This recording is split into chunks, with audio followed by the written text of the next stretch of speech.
नमस्कार दोस्तों, स्वागत है आप सभी का यूजीसी नेट अड्डा 24/7 के इस प्लेटफॉर्म पर। मैं पुनीत चतुर्वेदी आप सभी लोगों के सामने एक बड़ी ब्रेकिंग न्यूज लेकर आया हूं। होता क्या है, आजकल वर्तमान समय में आपने जरूर देखा होगा कि भाई यहां पर आजकल एक बहुत ही ज्यादा देखने को मिलता है कि सिफारिश कि अगर आपका कोई है तो आपकी नौकरी लग जाएगी, है ना, कि भाई सिफारिश करा दीजिए मेरी नौकरी लग जाएगी। तो इस प्रकार से चर्चाएं आपने अवश्य देखी होंगी, है ना, कि मेरा तो वो है, मेरा जुगाड़ हो जाएगा, मैं कर लूंगा। वही आपको दिखाई दे रहा है न्यूज़पेपर में। मध्य प्रदेश राज्य से यह खबर आ रही है, हिंदी विश्वविद्यालय में सिफारिश भर्ती, अगर सिफारिश है तो नौकरी लग जाएगी। तो चलो क्यों ना पढ़ाई लिखाई छोड़कर सिफारिश करते हैं, सिफारिश कराते हैं। पर सिफारिश किससे कराएंगे भाई, हम किससे सिफारिश करने जाएंगे? सबसे बड़ा कॉन्टैक्ट हमारे मोबाइल में हम ढूंढने भी जाएंगे तो वही दोस्त होगा जिसकी नौकरी हमारे साथ में बड़ी मेहनत के बाद में लगी होगी। तो वो भी अब फोन बहुत कम ही उठाएगा, या फिर आपका ईगो ऐसा होगा कि आप फोन नहीं लगाएंगे क्योंकि आप भी मेहनती हैं, आप भी कर्मठ हैं, आपने भी मेहनत करी है।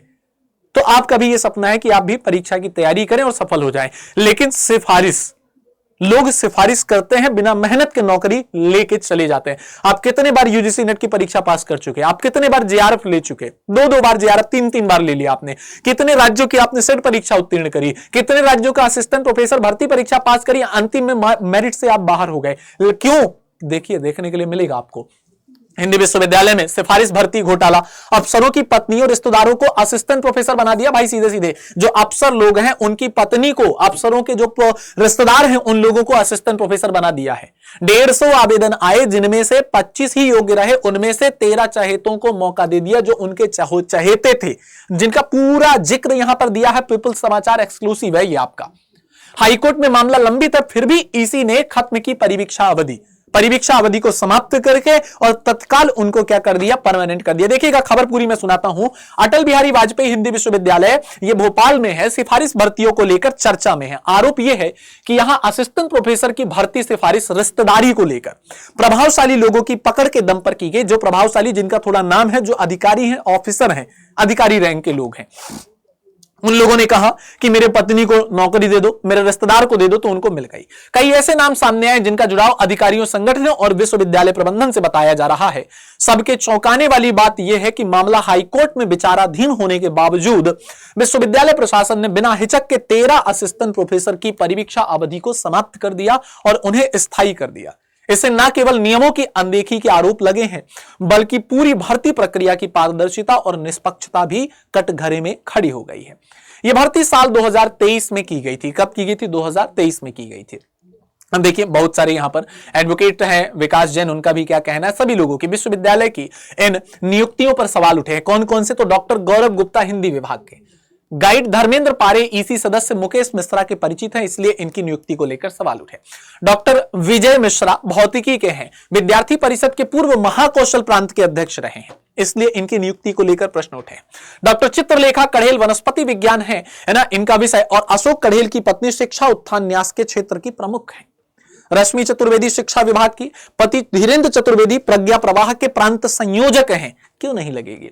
भर्ती के विज्ञापन में दिव्यांगों के लिए आरक्षण का प्रावधान भी नहीं था। दिव्यांगों के लिए कोई आरक्षण का प्रावधान नहीं था। पहले के विज्ञापन के एग्रीकल्चर, इंजीनियरिंग थे, जिन्हें हटाकर भाषा, चित्रकला जैसे विषयों को यहां पर जोड़ दिया गया। समाज सेवी राहुल रंजन ने इस संबंध में याचिका दायर करी, तब कहीं जाकर यह पूरी जानकारी पता लगती है। ठीक है, अब देखिए यहीं पर जो कुलगुरु हैं अटल बिहारी हिंदी विश्वविद्यालय के, उनका बयान है कि विश्वविद्यालय में हुई असिस्टेंट प्रोफेसर की नियुक्तियां मेरे कार्यकाल के पहले की। अब कुलगुरु ने साफ जवाब दे दिया कि मेरे कार्यकाल में यह सब नहीं हुआ, मेरे कार्यकाल के पहले की ये नियुक्तियां हैं। जहां तक परिवीक्षा अवधि की बात है ना, सभी की परिवीक्षा अवधि हाईकोर्ट के निर्णय के अधीन शर्त समाप्त की गई है। तो परिवीक्षा अवधि के लिए बता रहे हैं कि हाईकोर्ट के नियम के अनुसार समाप्त की गई है, ऐसा नहीं कि यूं ही समाप्त कर दी गई। जबकि यहां पे आप साफ देख रहे हैं कि परिवीक्षा अवधि नहीं समाप्त कर सकते, हाईकोर्ट में मामला लंबित है। आप देखिए, लगातार कई वर्षों तक आप अतिथि विद्वान के रूप में, अतिथि विद्वान के पद पर काम करते हैं, लेकिन आपका कुछ नहीं होता है। होता है क्या? कुछ नहीं होता है। लेकिन अगर आपका सोर्स होगा, आपकी सिफारिश होगी, आपके रिश्तेदार होंगे, अगर कोई आपका जान पहचान का बहुत करीबी होगा, तो आपको नौकरी दिलवा सकता है, नियमितीकरण आपका हो सकता है। उसके लिए आज से पढ़ाई लिखाई हम लोग छोड़ देते हैं, हम सिफारिश करना, हम क्या जी हुजरी करने में लग जाते हैं। यही तो है भाई, क्या है और चल क्या रहा है, यही तो दिखाई दे रहा है। एक लंबा समय हो गया है मध्य प्रदेश में अतिथि विद्वान के पद खोले नहीं गए हैं। जो भी आ रहे हैं, पिछली बार आप देखिए जब आपने 24 वाली भर्ती देखी, यूआर के 0 पद, वहां पर 0 पद, शून्य पद दिखाई दिए। इस बार भर्ती आई, कितने पद आ गए आपके यहां पर? इस बार 2025 में मध्य प्रदेश में असिस्टेंट प्रोफेसर भर्ती परीक्षा आई है, अभी फॉर्म की डेट ठीक है नहीं शुरू हुई है, लेकिन कितने पद हैं वहां पर देखिए आप। क्यों रहेंगे? क्योंकि स्थितियां देखिए किस प्रकार की स्थितियां दिखाई दे रही हैं। तो खैर इसके बारे में अगर कोई और अपडेट आती है तो मैं आपसे आगे मिलूंगा, लेकिन इसके अलावा डेली हिंदी साहित्य के लिए यूजीसी नेट की मेरी कक्षाएं जो है शाम 5 बजे यहां पर आयोजित कराई जाती हैं, शाम 5 बजे। इसके लिए आप लोग अगर मेरा कोर्स लेना चाहते हैं तो आपको कुछ नहीं करना, गूगल पे जाना है, गूगल पे जाके अड्डा 24/7 लिख दीजिएगा, यहां पर ऑल कोर्सेस में क्लिक करना, यूजीसी पे जाना, यूजीसी नेट हिंदी पे जाना और ये आपको JRF 3.0 का मेरा बैच मिल जाएगा। बाय नाउ पे क्लिक करना और अप्लाई, यहां पे कूपन कोड है एक YT65 मेरा, वो लगा दीजिएगा। अप्लाई करेंगे तो ये जो रेट है अपने आप डाउन हो जाएगा और आप मेरी हिंदी साहित्य की क्लास भी ले सकते हैं अगर चाहें तो। बाकी YouTube में फ्री कक्षाएं मेरी आपको शाम 5 बजे इसी चैनल पर जरूर मिलेगी। अगर आप पहली बार इस चैनल पर आए हैं तो चैनल को सब्सक्राइब जरूर करिएगा। अगर कोई और जानकारी, कोई और अपडेट इसके बारे में आती है तो मैं मिलूंगा आपसे नेक्स्ट सेशन में। तब तक के लिए धन्यवाद, शुभ रात्रि, जय हिंद, जय भारत।